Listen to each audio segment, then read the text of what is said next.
Hello, I'm Jody Miller. Welcome to Main Street, America. This program is about that part of town that most of us remember best from our childhood. That place where you may have ridden your bike to buy candy or pick up the latest comic book. That special place to go when you went shopping with Mom. Some cities had large green areas with a gazebo or bandstand.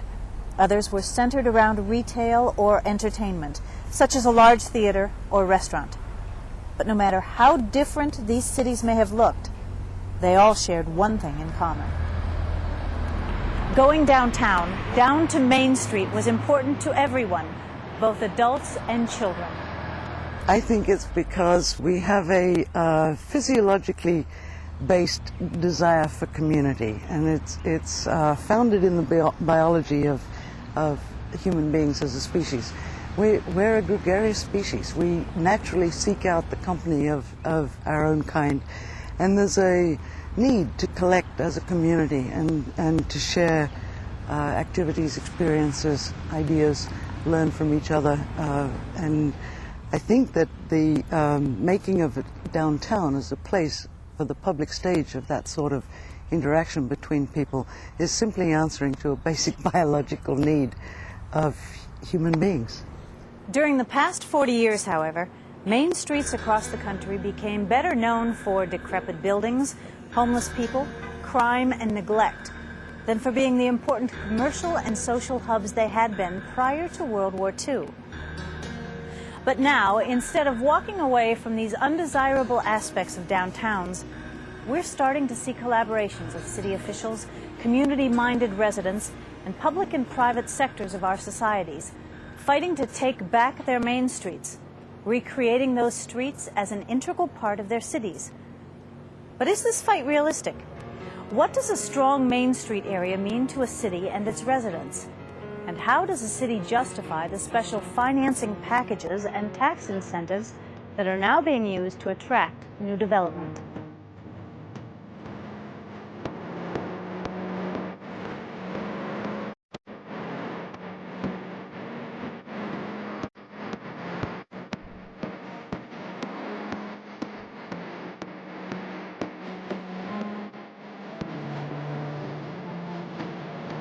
It has often been said that there's no place like home. But what is home exactly? Is it a physical description limited to the structure you lived in? Or is it broader reaching, touching the lives and the memories of the area in which you were raised? Psychologically speaking, many people feel that their hometown, their Main Street, if you will, exemplifies just what type of person they are. Because our self-image is a lot related to where we grew up and the kinds of attachments that we make even in childhood or in adult life to the place where we live. When people comment on that, they're really commenting on us. We make those choices. And so when somebody attacks the place where we've chosen to live and work, they're essentially attacking our good judgment and the decisions that we've made as an individual. And for that reason, I think it's very important that people have a sense of pride in the place where they live and a sense of engagement in its development and future. One thing is clear, that regardless of our collective nostalgia for the past, for the touching, endearing Main Street of our youth, and whether or not we truly experienced that, these same main streets have evolved into something very different today. The creation of the interstate highway system in the 1950s and the subsequent growth of suburban communities transformed the ways in which Americans live, work, and spend leisure time. With improved transportation routes, people found it easier to travel longer distances to work or shop, and they no longer relied solely on their downtown. As we all know, with the suburbanization of America, if you will, starting in the mid to late 1970s, the retail centers are no longer in Midwestern or even other parts of the country, smaller downtowns. Because of the fact, it's called the mall syndrome. When the retail centers and the big box retailers moved to the outskirts, that made downtowns devoid of that type of retail opportunities. So if you're no longer going to shop in downtown, or you no longer work in downtown, why would you want to go downtown? It's been said that the central city is the living room of a community. So I guess it's the same value a living room in a home has. We're not in it every day. We don't use it every day. But it's very important for visitors to see. It's very important to have a place to gather. I can't imagine a home without a living room. And I can't imagine a city without a downtown. And it's important to create the environment for people and give them a reason to come on a main street in the downtown. And so that's the reason the main street has to be friendly. That's the reason we have to have public transportation. That's the reason we have to have restaurants. That's the reason we have to have art museums. That's the reason we have to have music and the arts flourishing. That's the reason we have to have places to shop. And the reason that we have places to hang. We have a whole square block downtown for people to hang. And that's the square. It's our living room.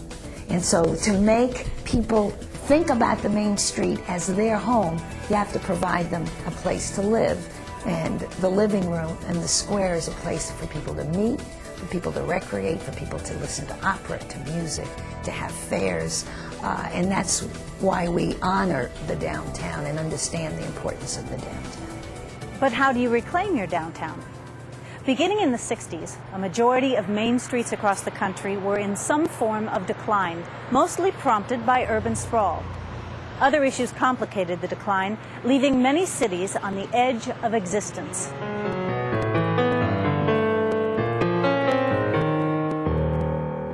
Port Gibson, Mississippi may look deceptively like a sleepy southern town, but it holds a very distinctive place in history. In 1863, General Ulysses S. Grant won the decisive Battle of Port Gibson, which was the first victory on his march to take Vicksburg.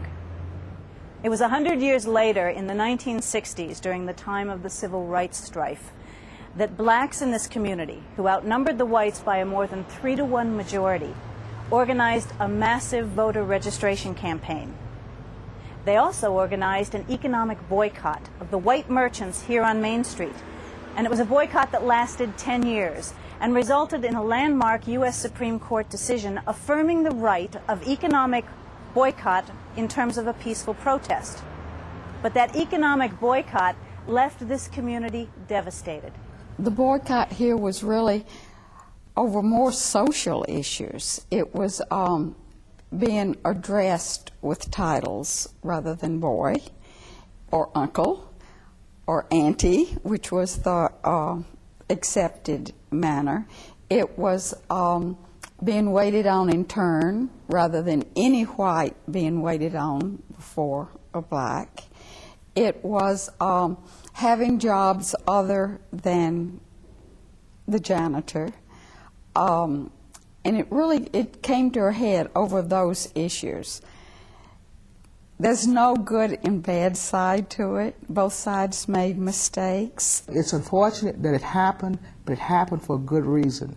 The results were something good, meaning that black people we gained some rights, in this community right here. And the bad thing about it is that it pretty much destroyed a lot of the businesses here in Port Gibson. From the boycott, a lot of the stores ended up closing down because they just couldn't survive, the boycott.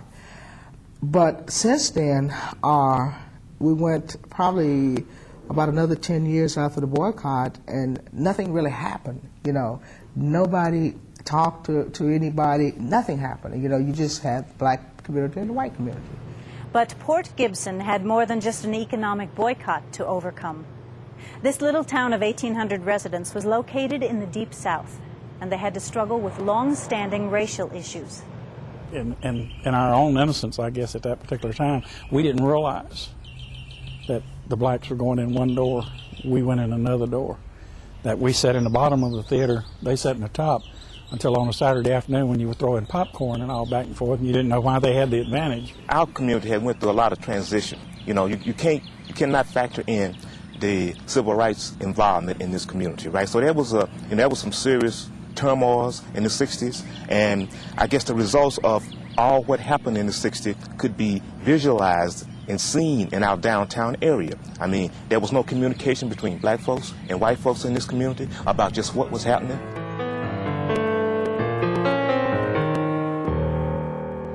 Illinois may be the land of Lincoln, but it is Springfield that was and still is his home. Lincoln pervades this community, from his tomb to his home to his neighborhood to his law offices. But Springfield is more than just Lincoln. Straddling the Mason-Dixon line, Springfield is a curious blend of southern hospitality and charm and northern ingenuity.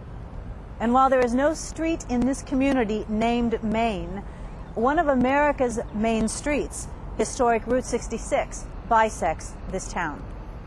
Springfield, if you look at the city, is a pretty typical Midwestern city. We have a population of about 112,000 people with the typical mix of ethnic groups in the city. It's an interesting city because pretty much it's a white-collar city. Our major employer, of course, is government, being a state capital. In the late 19th and early 20th century, Springfield had a reputation as a wide-open town. In fact, it had, I suppose, an unenviable reputation as being well known for its vice, not only throughout central Illinois, but throughout the central Midwest.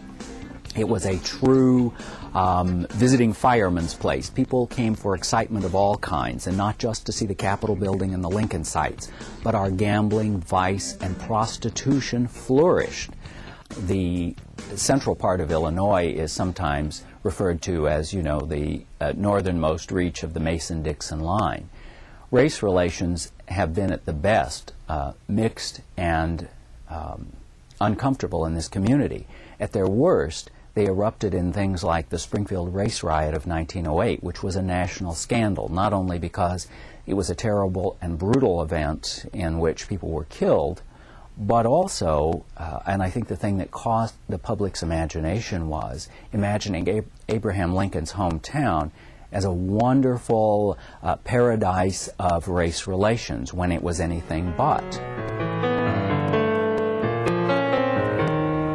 Portland has been described as a city of whimsy and wonder. From its brew pubs to its coffee houses, its rose gardens, bridges, and tunnels, Portland has recreated itself by preventing urban sprawl, placing a premium on green space, and creating a viable, thriving downtown city center that is pedestrian friendly. For the past 40 years, Portland has been ahead of the curve in downtown redevelopment, spending that 40 years by celebrating its history, living in its present, and planning for its future. Yeah, Portland, like a number of cities, was founded in part because of its proximity to the river. Over time, industry was built on the river, but also over time, the city ended up turning its back on the river.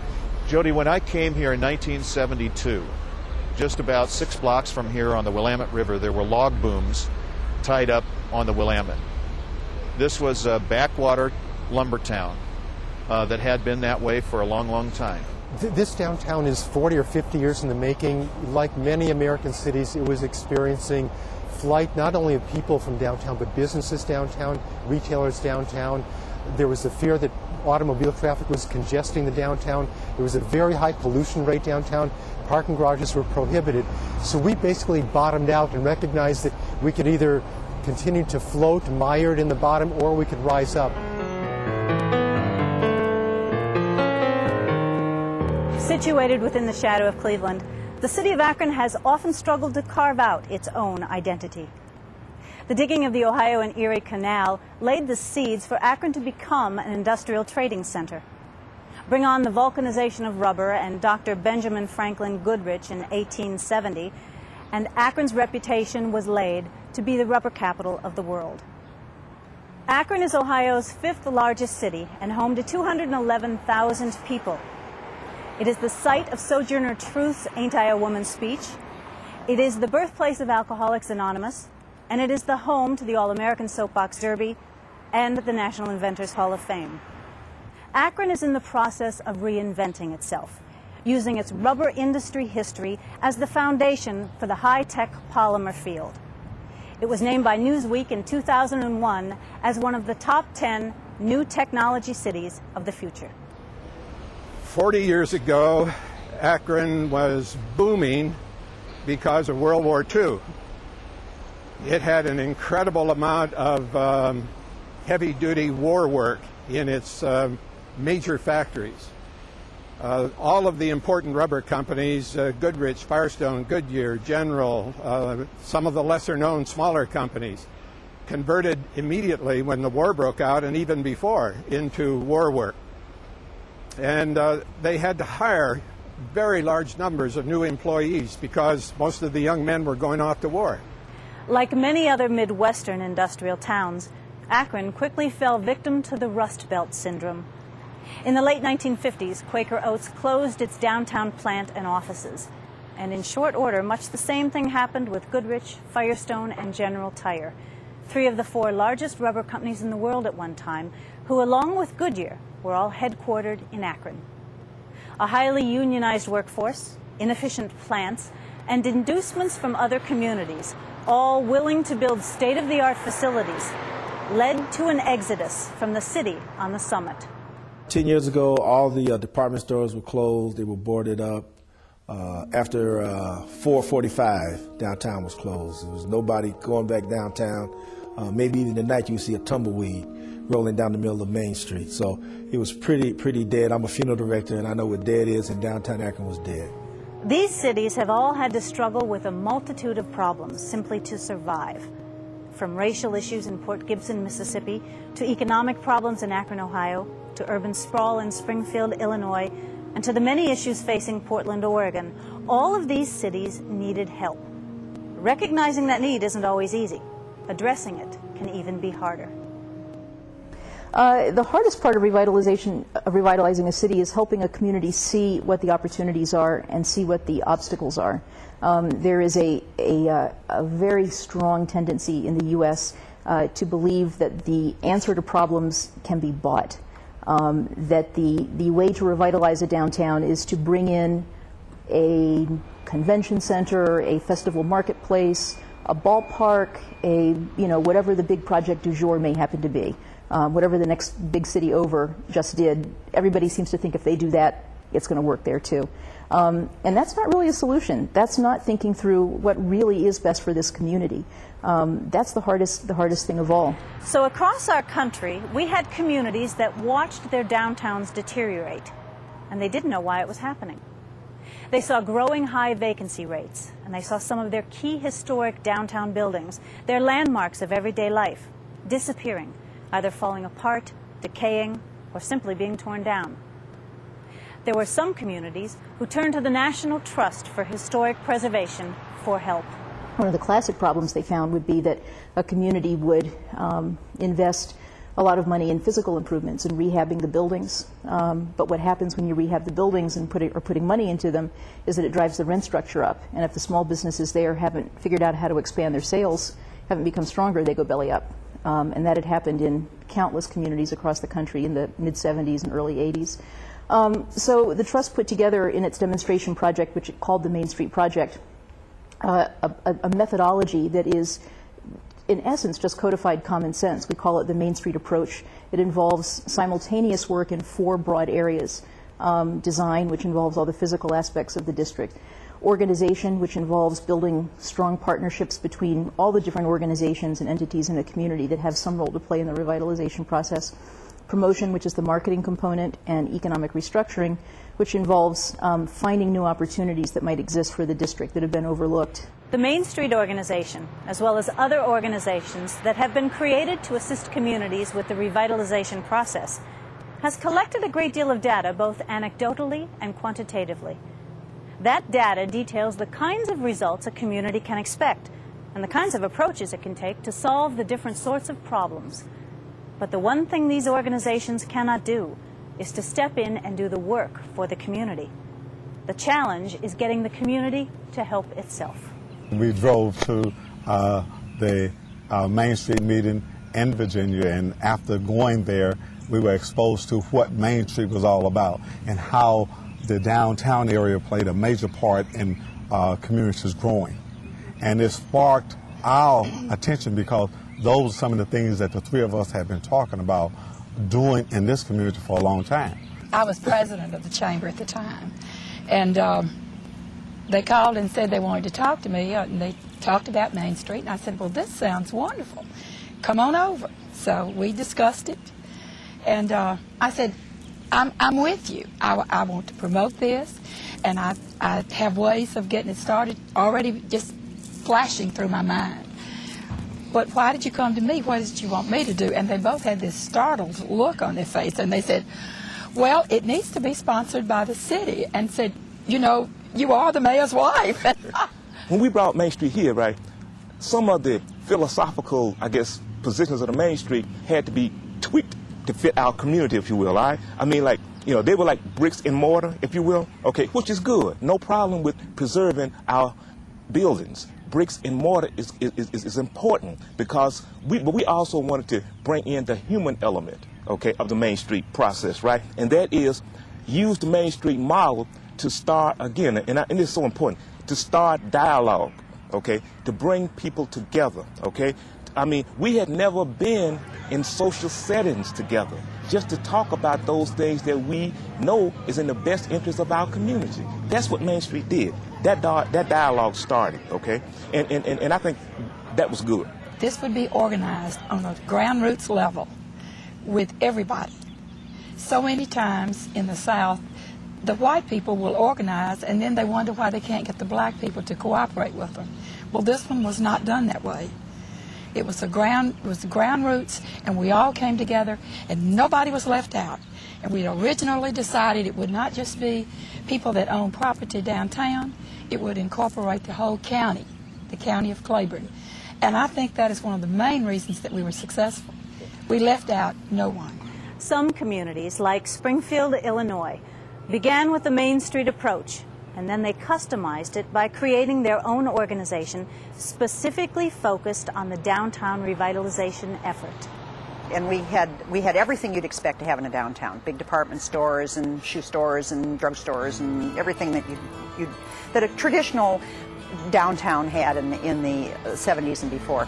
And then, like a lot of other communities, when we started to develop another section of retail, which in our case is the West End, where the big mall went in, then we started, and it's typical, I'm sure, of every community that has a big development like that, we started to see things closing downtown. We lost our big department store, we lost a lot of our women's clothing stores, and there was much less. It never closed down and boarded up, but we just, the heart of the downtown, the thing that made it unique, was gone. For years, the state of Illinois and the Capital Development Board, or its ancestors, and the movers and shakers in downtown operated in sort of two separate spheres. There were great brave things done like early Capitol complex plans that seemed to kind of acknowledge there was a downtown. And downtown sort of acknowledged there was a Capitol complex somewhere over there. But the two never met until finally the first détente seemed to come along in the 1960s. By the late 1970s and 80s, we had a whole new crop of people, I think both leading downtown and state government people, who understood the importance, the need, particularly as the state complex was truly growing. There was no more chance to ignore one another. We realized we had to survive together in this case. So it was extremely important for the state to become involved with downtown and vice versa. And I think finally the community leaders said, this is enough. We've got to do something. We know how important this downtown is to us. And so they put together this organization, an organization called Downtown Springfield, Inc., got a lot of very important community leaders to buy in, and I think that's when things started to get better and better and better.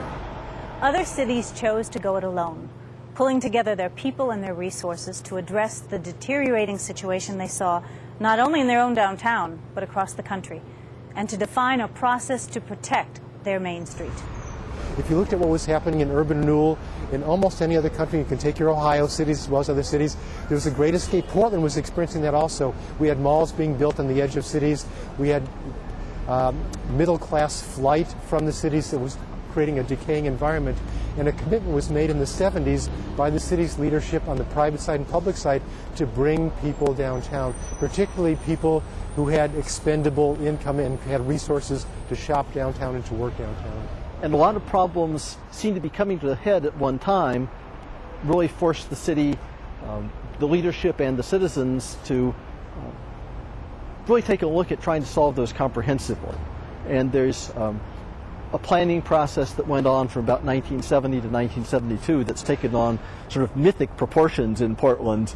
But it really was a very powerful process. Came up with a downtown plan that was not just a set of little pieces, but really a comprehensive strategy that looked at automobile transportation access, at public transit, at open space, at retail revitalization, at amenities to attract residents.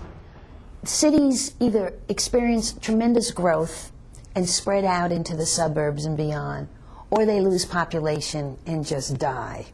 Portland was able to learn from what other cities did and did wrong. And so in the 70s, we made a very clear decision that this was going to be a place that's going to be very different than any other place. Portland was isolated, was unaffected to some degree by national trends of the time, and so they concocted local solutions that were particularly and peculiarly local. They didn't really copy anybody. They just made it up as they went along. And along the way, they encountered some really great political and community and business leaders. So that, you know, it might have been luck. Some of it was certainly planned, but the outcome is terrific. Still, other cities were determined to tough it out pretty much on their own, following the lead of one key individual, most often the mayor. The city of Akron has a very proactive mayor who is very deeply entrenched and has had the standing long enough to do pretty much what he wants to do. And he's been a big proponent of downtown, and some of the projects that I've been involved with are projects that he's embraced. So you've had that level of cooperation. Akron Mayor Don Plasquelic may support downtown development, and he may know what his city needs in a general sense. But it was coming up with the specifics that took some effort. They did what most people probably have done. Initially, they called in the so-called experts. Here's our problem, you tell us how to solve it. That went on over and over and over again. I can't remember how many different studies we have had of how to revive downtown Akron. Most of them, to my uninformed mind, didn't make much sense. And apparently they didn't to the city either, because the city didn't really invest very heavily in them. Well, I think that we had people who were committed to doing things in downtown, but they couldn't, I guess, pull the trigger. They saw plans, and they wanted perfect plans, and they wanted everybody to be in agreement. And if there were a few people, they just couldn't decide and understand that you make progress step by step, and not everybody's going to agree with each step, but you've got to keep making progress. And I think it changed when some of us, it's not just me, but when others, council members and people here at City Hall and business community, recognized that we needed to change to really dig ourselves out of this rut that we were in. Regardless of which approach a city initially took in assessing their revitalization needs, the hardest work fell on the shoulders of the developers. Infrastructure in a central business district location is much more difficult to achieve. Site assemblage is really expensive. Utility feeds and reconnections are much more expensive. So I think there's a recognition on the part of the city leaders that they've got to posture these developments so that the math models work for a developer. Because, you know, you have to be able to borrow money, pay yourself enough money to stay alive, realize some return on that investment. And you can't do it if you have hidden costs in site preparation and infrastructure. There are enormous differences in developing in an urban marketplace versus a suburban site. Clearly, in a suburban site, you have a substantial parcel of land and you build from the ground up. In a downtown, there are constraints. First of all, in Portland, which is unique, the size of the blocks are very, very tiny. They're only 200 feet. And working within a footprint of that size definitely presents architectural and design challenges. Because we have regulations to keep the downtown the way it is, there are businesses who think that our regulations are too onerous and complain about a lot of issues that they would not have to deal with if they move out into the suburbs. So we will always have that tension between our regulations as a city to make sure that we maintain the downtown, and businesses nervous about their ability to carry on their daily affairs in the community. And those tensions will be there all the time. So we have to balance out regulations, permitting, issues of noise, issues of homelessness, with the fact that we want to maintain this kind of a community for years to come. And either businesses understand that or they don't understand it. Either developers understand it or they don't. And I have at times told developers, if you don't want to play by the rules, go somewhere else. Rules, zoning codes, ordinances and permits. The bureaucracy alone could do in a developer. But one factor makes all the others pale in comparison. Oh, money. I mean, it's just so simple. It's just very expensive to take care of old buildings, and it's a lot easier to take them down. It's really easy to build a parking lot, and it probably is more affordable. So the biggest hurdle is to convince people how important it is to spend dollars and that they can make those work, and to try to find some financial incentives that make that attractive. And I think that's a tough job. And that's another thing that the downtown organization is struggling with almost on a daily basis. You know, it's a lot easier for a developer to go out to the outskirts of town and build on a new piece of land. It's much more difficult when you've got a rundown building that you're going to have to get permission to demolish, to do that, and to put up something that's, you know, going to be historic or restore that building. The cash flow just isn't as great in many cases as what you'll receive when you go out on the outskirts. So you have to give more incentives, and you have to look for developers who have some commitment to the history of a community. It's not easy, but they are out there if you work with them. The ways to finance these large redevelopment projects are almost as unique as the projects themselves. In most cases, these buildings are in such bad shape, it takes a lot of money, hundreds of thousands of dollars to do the rehab, bring it up to city code.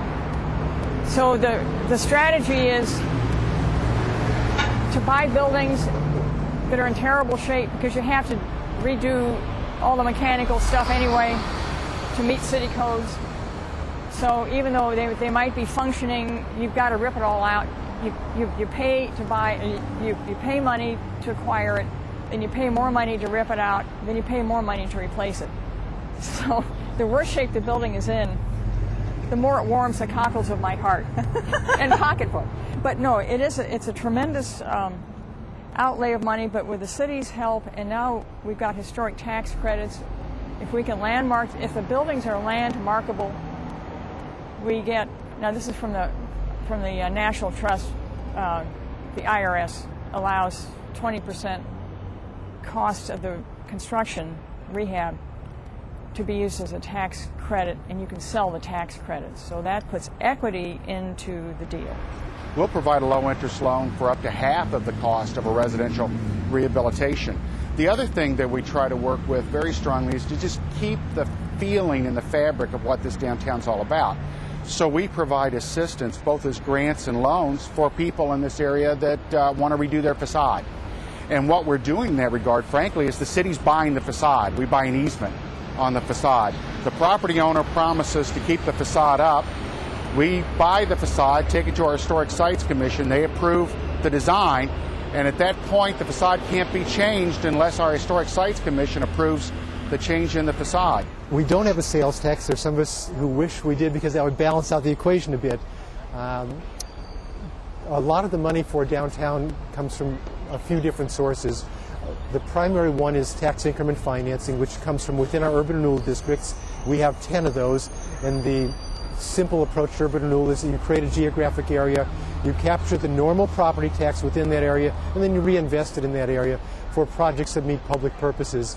There's a number of downtown business incentive programs for storefront rejuvenation. There's a number of loan subsidies that they will actually team up with local lenders and help buy down the rates. So yes, it makes downtown development a little more attractive than new greenfield development, if you will, where you're constantly fighting to get infrastructure extended. Here you're utilizing existing infrastructure, and the city recognizes that, and it's about job creation. So they give you those financial incentives. In all of the interviews we conducted, it became clear that everyone recognized the revitalization process as having three parts: developing space for businesses, developing space for retail, and developing space for housing. But although these three areas are necessary to any downtown, the most important part is simply space. In most of the projects that we work on, the prime challenge is finding a way to create a sense of place and a place for community interaction within the neighborhood that we're working. Many American cities, as I'm sure you know, have lost their downtown, and it's a tragedy that they've lost it. There is no center. They're overrun by automobiles and signs and all of that business, where you don't have an identity, you don't have an image, you can't even find your way unless you've got a map, and that makes for people staying at home or staying away from interactions with one another. So if you lose your downtown, you lose the Plaza Mayor, which is what this is based on, the old Spanish notion that there ought to be large public spaces available all through the cities, but also centered in downtown areas where people can gather to have events, to protest, to discuss, drink some Starbucks, whatever they want. And developing these large outdoor gathering spaces isn't as easy as it might appear. And people are here not afraid to experiment. We've been experimenting for well over 100 years, and you know, if the experiment doesn't work, we'll experiment again. The area that you're into right now literally was an experiment to try to bring a living room into the downtown area as opposed to yet another multi-story parking garage, and I think the experiments worked. And even to this day, you're hard-pressed in downtown Akron to find a place to assemble people. We have our street festivals and so forth, but those are kind of strung out, and they're not compact as you would have in a city like maybe Cleveland, which has a 10-acre public square right in the heart of the downtown. I think if we look at Cascade Plaza as an example, the city got caught up in the times and these architects who came in and sold these things to cities. There's not a warm spot over there, and I don't mean in January. I'm talking about in the middle of the day in the summertime. It just isn't a people-spaced area, and it was designed incorrectly, I think. And that's one of the mistakes that the city has made, and you can't change some of those things. When you look at housing, retail, and business space, the needs are very different. But which do you develop first? This becomes a chicken and the egg argument. Does building housing downtown drive the need for more retail and business? Or does having retail and business encourage the need for housing? One of the things that we're really working with, and the mayor's very interested in, is having a 24-hour downtown. And that means not just that you have stores downtown, but you have people living here. Because without people living in the downtown, you don't have a vital downtown. Without people, without housing in downtown, you're just a stop along the way. You need a resident population that has a vested interest in the quality of life in the downtown area, so that there's a constant voice, not just the business voice, not just the retailers, but people who actually live here on a round-the-clock basis, to give voice to their concerns and what they're interested in. That's been very, very useful for us. The housing's key. Chapter 1 was well established. Chapter 1 is building a place that people want to come back to. They feel good about coming back to it. It's safe, it's well lit, it's clean, it's neat. Don Pasquale's done a great job leading that, helping rebuild a place that people want to come to, creating ballparks. I call them municipal foundation stones. So we build on top of that. We create places for people to work once again. Well, people want to work and live somewhat proximity. People are tired of spending so much time in their cars. And if they can live close to where they work and where they want to work, and then where they want to live, if you can mesh those two together, now you've got a 24-hour use of an infrastructure that's been invested in. Renovation should not come ahead of demand. I believe that's a mistake. That's what we did. We built available space before there was demand. All that does is drive down the rents for existing landlords, which harms them financially. Therefore, they're no longer candidates for further development. You can't. It is not a field of dreams. You can't build it and hope that they come. You have to build it in face of demand. When there are jobs downtown, people will want to live downtown. That's true all over. But universally, all cities agreed that the face of downtown retail has changed dramatically.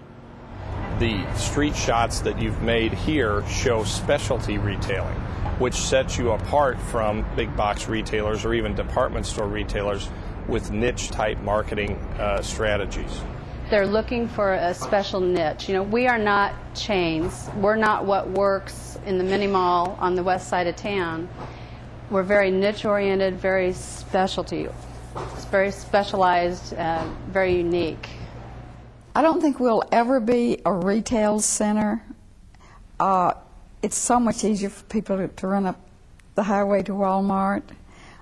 But I do see us becoming perhaps an artist center.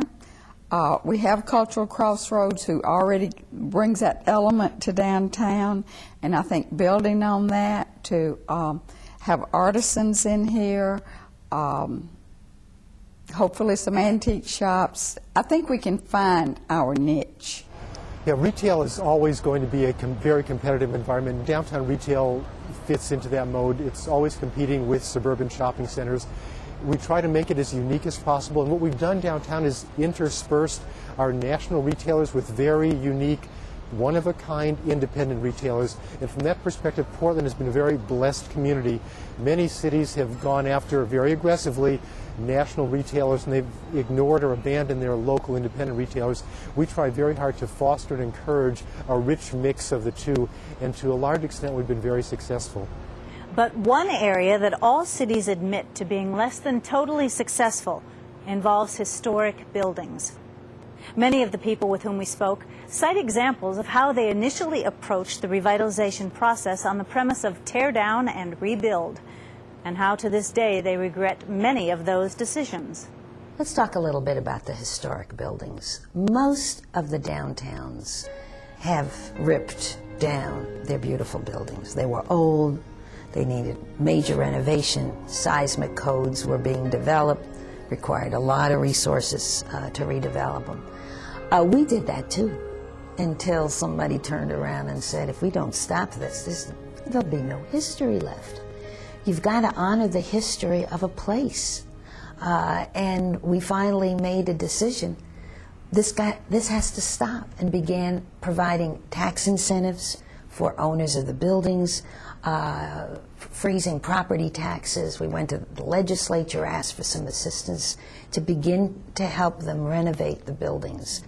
But a lot of them have been saved and have been renovated, and there's some wonderful history as you walk through the older part of the downtown. But we miss some too. We lost some beautiful, beautiful buildings. And with that, a community loses its history and kind of loses a sense of place. But there are situations when a city does have to distinguish between historic and just plain old. If the building is substantial, if it's a Fort Knox kind of building like this, by all means save it. There are preservationists that get carried away with things that look nice, but it's rotting to the core inside. If the infrastructure of the building is bad or can't be saved, they need to be realists and let it go and go with something else. We have, in some instances, where things have been so bad, like Building 41, we've invested our own money into going in and clearing out liens, dealing with the mitigation, the environmental problems, and having some real experience now, I guess I would say, unfortunately, in dealing with what clearly we would describe in this day and age as brownfield. I mean, this was an abandoned building. It was probably the worst eyesore in Summit County, if all northeast Ohio. We recognized that it was having a negative effect, and I started asking my staff, you can evaluate the cost of doing this. What's the cost to our community if we don't do it? One argument that presented mixed opinions was the importance of automobile parking versus public transportation. Several cities considered this to be one of the deciding factors in the success of their downtowns. As you've probably noticed, we have a streetcar, we have a light rail system, We have a transit system, we have a taxi system, and we have paratransit. And that's part of a plan that was developed many years ago to have a variety of transportation modes to try to keep traffic congestion under some degree of control and give people an option to travel in a number of modes of transportation conveniently and at low cost. So as part of a planning process, and that planning process has worked. The basic notion, though, was everything converges on downtown Portland. And so this becomes a very large transfer station in addition to being a destination.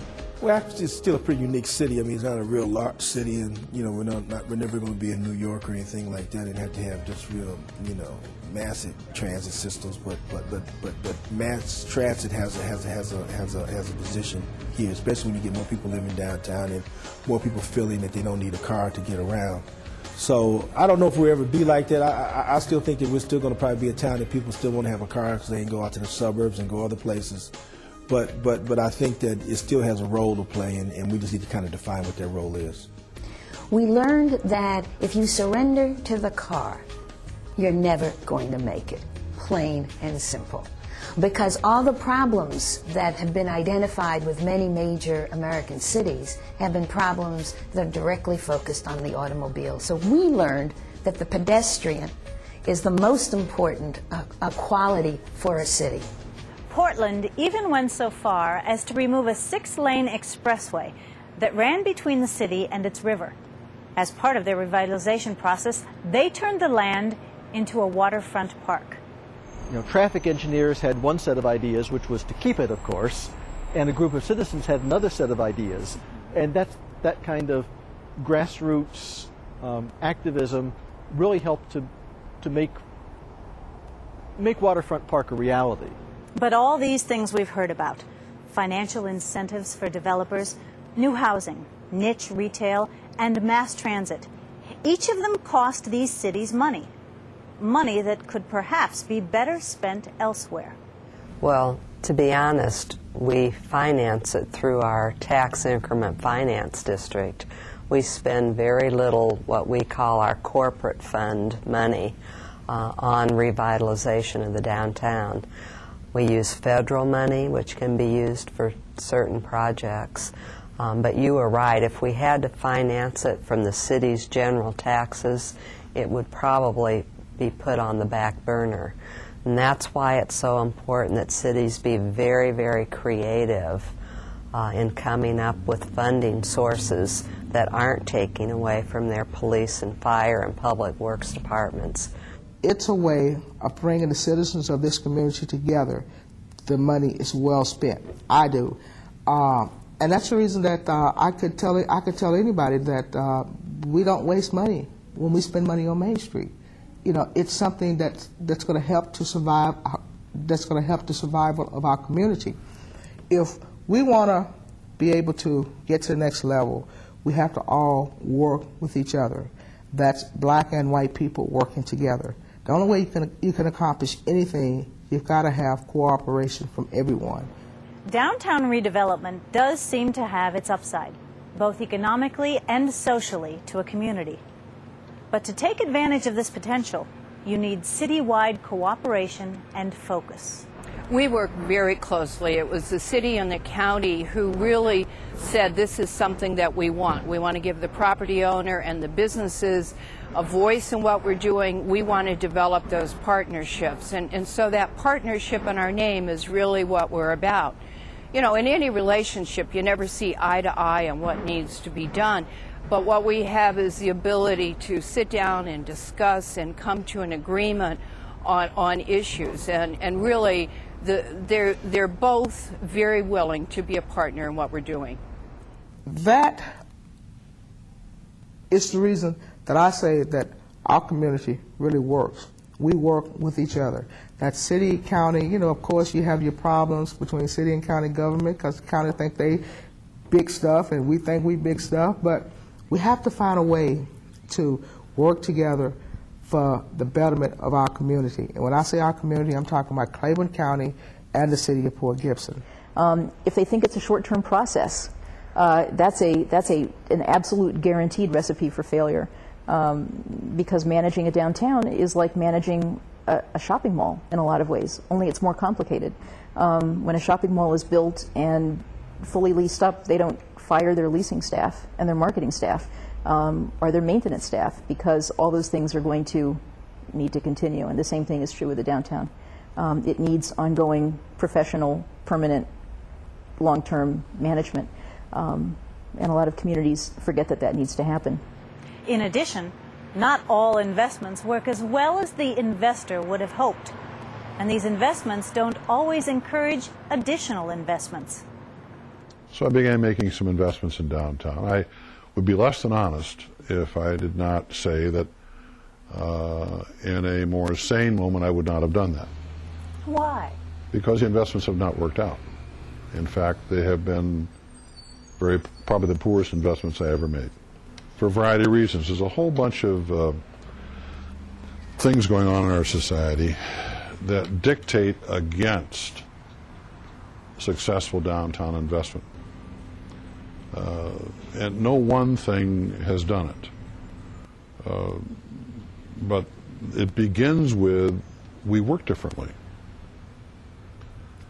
The idea of going to an office to have a job is still the dominant thing that happens, but it's decreasing every year. An ever-increasing number of people literally work out of their homes. People leave downtown to go out to the suburbs. It's more convenient. Surface parking closer to expressways. And after all, locations have to be convenient. All investment should be where the consumer wants to go. And we keep force-feeding our downtowns, and it hasn't been successful. One of our problems is that people are afraid of being entrepreneurs, black or white, because they're afraid to stick their necks out, because there's always the dirty word boycott if someone doesn't do what you want them to do. So there's still that underlying fear, I think, by many of the white people in the community. So downtown redevelopment is not without its pitfalls. And even though most of the people we spoke to were optimistic about the future of their Main Street, they were cautiously optimistic. We're not to the point where we are teeming with thousands of people in our downtown area. We will be. We're not there yet. But it used to be totally deserted. I mean, it was not, we never got to the boarded up stage, but we were real close. Sometimes it's like a jigsaw puzzle, and you believe that if you put all of the pieces together, that, you know, the work is done, you know, that somehow life will come forth from this, and that's not the case. I mean, you simply put a jigsaw puzzle together and all the pieces look good and there's this great picture, but there's no real life there. And we have a tendency to kind of overplan and to put all the pieces together and not focus maybe as much on what's necessary to really breathe life into this thing. And an example of that is developing jobs, developing housing, but not tying the two together. We're saying we need jobs and we need housing, but, you know, the strategy for pulling those two things together so they clearly complement each other is, you know, is not as strong as it should be. I hope we can keep up. The way things have been going already, it's hard to keep up with the demand for a product even like mine with the increase in traffic that we have seen. We're facing the opening of this library in a year or less at this point in time, and we expect the tourist traffic to increase even from where the level it's at right now when that opens. I see what our mayor has always referred to, always dreamed about having as a 24-hour downtown. And as a retailer, that's a little bit daunting. It is a scary thing for us that we're going to have a mortgage at the end of the year. We're going to be landlords. But we want to show the way to private entities that these old buildings can be rehabilitated. And our highest calling is to find new businesses to come into Port Gibson. And looking to the future, how will any of these communities know when they've completed their revitalization process? I don't know that anyone can say how long it's going to take, because it takes the money, it takes the economy being on the upswing so that people feel confident in putting those extra dollars out. you know, for restaurants or to go into the little shops. It takes that partnership that we talked about of the private and the public sector. All of those things have to keep working together, and when one of them falls off, you know, the others have to work even harder to keep it going. I will know when I'm done when a new cadre of leadership has emerged in this community and taken on leadership roles and taken them on in a very responsible position, and they speak to what is the need of the majority of the folks that live in this community, all right? And they work hard to try to make this community the kind of community that we all can be proud of. Then I, as an old man, can sit back in a rocking chair and listen to the blues and drink some beer on my porch, all right, and be happy. Don't bet on it. These 4 cities have just demonstrated that positive things can be accomplished with time, the right focus, and the right effort. But was this the right thing to do? Was making the downtown area a more vibrant place with stronger retail, more housing and public transportation really in the long-term best interests of the entire region? Or will we learn that given our dependence on the automobile, our growing concern about security, and the trend toward telecommuting, that moving activity into the city center is more counterproductive than it is productive? These are all tough questions to answer, and the future of Main Street certainly isn't crystal clear. You can order a copy of Main Street America by calling 1-800-554-4549. Every town has a Main Street. Now you can help your community plan for an improved downtown by exploring the stories of 4 different cities and their rejuvenation projects. Call now for your home video, just $19.95. Credit cards are encouraged when you call 1-800-554-4549.